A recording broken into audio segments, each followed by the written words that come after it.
tourne. Bonjour à tous, bonjour à tous et bienvenue sur Chronique TV, la TV des chroniques.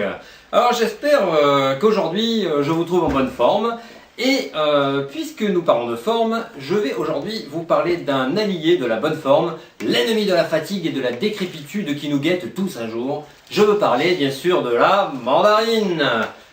Alors, ce petit fruit, il faut bien l'appeler comme ça puisque je le rappelle, la différence entre un fruit et un légume, c'est le fait de posséder ou non des pépins.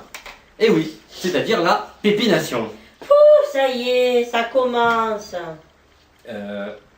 Quoi? Qu'est-ce qui commence? Tu dis n'importe quoi. Pépination, franchement. Bon, tu vois pas que je chronique là, tu me déranges. Alors chut. Alors, je vous l'ai dit, c'est donc le fait d'avoir des pépins qui décident de la qualité d'être un fruit ou un légume.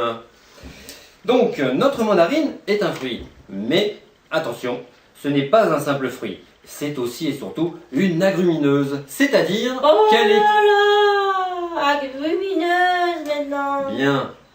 Quoi encore? Quoi encore? Pardon, chers téléspectateurs, un petit problème technique. C'est bien, elle fait bien partie des agrumineux. Oh, n'importe quoi, lui. Bah quoi? On dit agrumes, et puis c'est tout. La famille des agrumes, me dit-on. Bien sûr, quel distrait je fais. Les agrumes, vous l'aurez corrigé de vous-même, chers téléspectateurs. Notre agrume n'est pas bien impressionnant, d'un diamètre d'environ 5 à 8 cm, légèrement aplati. Sa chair sucrée et parfumée est l'une des moins acides parmi les agrumes. Mais elle contient de nombreux pépins car, comme je vous l'ai dit, la différence entre légumes et fruits, c'est les pépins. Enfin bref, le fait de posséder ou non des pépins, vous l'avez compris. Alors, notre mandarine, elle est complètement bourrée de vitamines. Et c'est pour ça qu'elle est l'alliée de notre forme. C'est une vitamineuse. Et d'ailleurs, même sa peau est utilisée en médecine chinoise. Et oui, nos amis chinois ont toujours été très à l'écoute de la nature.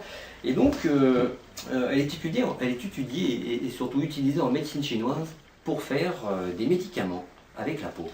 Alors, bien sûr, en France, on l'utilise également, la mandarine et sa peau, mais on l'utilise pour faire de l'agnole à 80 degrés. Alors, bien sûr, le bon prétexte, c'est de se réchauffer, hein. En fait, c'est culturel tout ça. On voit de suite la différence entre les pays, quoi. Alors en Chine, on mange des fruits, on est zen, on fait des médocs avec, même avec la peau, on fait des trucs super. Et en France, on fabrique de l'agneau à 80 degrés, et on est tellement bien réchauffé avec les 80 degrés qu'après on se fout sur la gueule tant qu'on peut. C'est culturel, quoi. On l'a dit.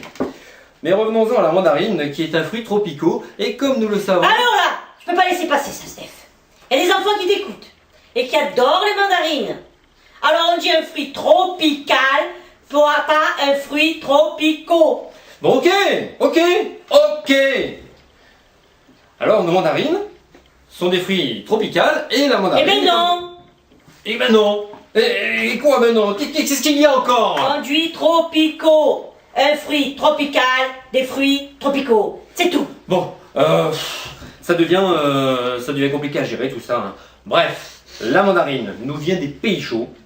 À l'origine de Chine, plus exactement, car ne l'oublions pas, en Chine, nous parlons le chinois mandarin. Eh oui, il fallait le savoir. Bon, c'est pas compliqué quand même, hein, quand même. Ouais. En tout cas, la semaine prochaine, dans notre prochaine chronique, nous étudierons la pomme de terre, qui nous vient elle aussi de très loin. Merci à tous, et c'était Chronique TV, la télé des chroniques. Merci à vous. Eh ben on n'a pas fini.